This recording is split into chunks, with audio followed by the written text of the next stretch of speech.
मी घरी येऊन आई वडिलांना सांगितलं, जो कोणी मुलगा माझ्या समोर उभा करा त्याच्या गळ्यात माळ घालून मी मोकळी. म्हणजे नीता, माझ्याशी लग्न करताना तुझे हे निकष होते? वेट क्लाउड प्रोडक्शनची निर्मिती असलेला सचिन मोटे लिखित आणि सचिन गोस्वामी दिग्दर्शित गुलकंद हा सिनेमा नुकताच प्रदर्शित झाला आहे. सई तामणकर आणि समीर चौगुले, प्रसाद ओक आणि ईशा डे अशा अनोख्या जोड्या या सिनेमातून आपल्या भेटीला आल्या आहेत. त्यामुळे सिनेमाच्या ट्रेलरची बरीच चर्चा देखील झाली. आता हा सिनेमा प्रदर्शित झाला असून तो कसा आहे आणि तो का पाहावा याची 5 महत्त्वाची कारणं आम्ही तुम्हाला सांगणार आहोत. पहिले कारण म्हणजे सिनेमाची कथा. सिनेमाची कथा तुम्हाला शेवटपर्यंत खिळवून ठेवते. यामध्ये सुरू असलेली नात्यांची सर्कस पाहताना आपल्याला मजा येते. मुलांची लग्न जुळवताना जर आपलाच भूतकाळ आपल्या समोर आला आणि त्यात जर ती व्यक्ती आपली व्याही होणार असेल तर काय होईल हे फक्त विचार करत बसू नका, तर सिनेमा पाहायला जा. कारण या सिनेमात नात्यांचा गुलकंद चांगलाच मुरवलेला आहे. आपल्या मुलीचं लग्न जुळवताना अचानक सईचा भूतकाळ प्रसादच्या रूपाने समोर येतो. सगळ्या जुन्या आठवणी जाग्या होतात, पण त्यांच्यात पुन्हा प्रेमाचा गुलाब फुलतो का हे पाहण्यासारखं आहे. या सगळ्याचा संशय प्रसादच्या बायकोला म्हणजेच ईशाला येतो आणि ती समीरच्या साथीनं वेगळाच राडा घालते. आता या सगळ्यात नेमकं होतं काय? सईला आपलं जुनं प्रेम मिळतं का? समीर आणि ईशाचं काय होतं? आणि सर्वात महत्त्वाचं म्हणजे त्यांच्या मुलांचं लग्न होतं का? हे पाहण्यासाठी मात्र तुम्हाला सिनेमागृहातच जावं लागेल. पण या कथेला विनोदाची दमदार किनार असल्याने तुमचं फुल टू मनोरंजन होणार हे मात्र नक्की. दुसरं कारण म्हणजे मोटे गोस्वामी यांची कमाल. गेली अनेक वर्ष सचिन मोटे आणि सचिन गोस्वामी या जोडीने आपलं भरभरून मनोरंजन केलं आहे. त्यांची हास्य जत्रा आता महाराष्ट्राची झाली आहे आणि अनेकांसाठी ती हास्य संजीवनी ठरली आहे.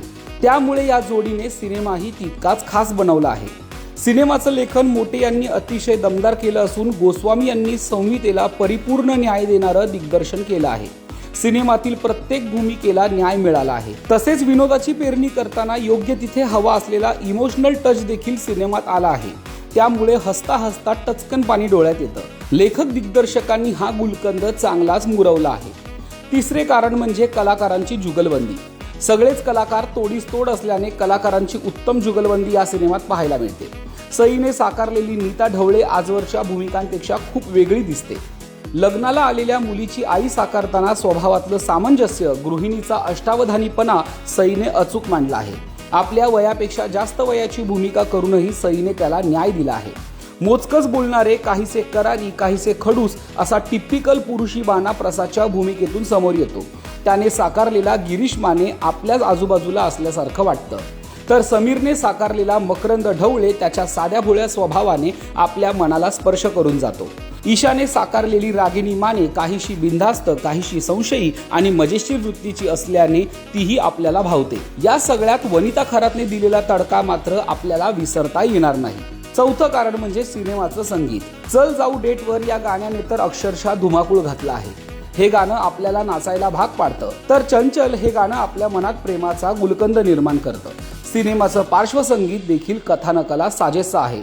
त्यामुळे एरवी हास्यजत्रेच्या वाद्यसंचात बसणारा आमिर हडकर इथे संगीत दिग्दर्शक म्हणून देखील तितक्याच ताकदीने उतरला आहे. पाचवे आणि महत्त्वाचे कारण म्हणजे गैरसमज ठेवू नका. या सिनेमात हास्यजत्रेतील कलाकार असले, निर्माते, लेखक, दिग्दर्शक तेच असले तरी कथानक आणि त्याची मांडणी पूर्णतः वेगळी आहे. त्यामुळे कोणताही पूर्वग्रह मनात ठेवू नका. हा सिनेमा हास्यजत्रेपेक्षा पूर्णतः वेगळा आहे. मोटे गोस्वामी यांनी या सिनेमाला दिलेली ट्रीटमेंट, त्यावर केलेला अभ्यास हा कौतुकास्पद आहे. कॉमेडी, इमोशन, संवाद सगळ्याच बाबतीत हा सिनेमा वरचा क्लास ठरला आहे. विशेष म्हणजे हा सिनेमा आपल्या कुटुंबासोबत पाहावा असा फॅमकॉम सिनेमा आहे. तेव्हा तुमचे 2 तास तुफान मनोरंजन होणार हे मात्र नक्की. लोकमत फिल्मीकडून गुलकंद या सिनेमाला 3.5 स्टार आणि खूप साऱ्या शुभेच्छा. अच्छा लगाता है इसके ऊपर, इसका हाथ है, उसका धड़ है, गुंडों का मुंडा है. वो पुलिस स्टेशन का इंस्पेक्टर हमको बोला है तोड़ पे जो इसमें उसको 7 महीने अंदर घालेगा. अरे 7 महीने अंदर बोले तो वर्ष भर का CL और PL 1 मिनट में फट करके संपेगा. कौन है उसका जवाबदार?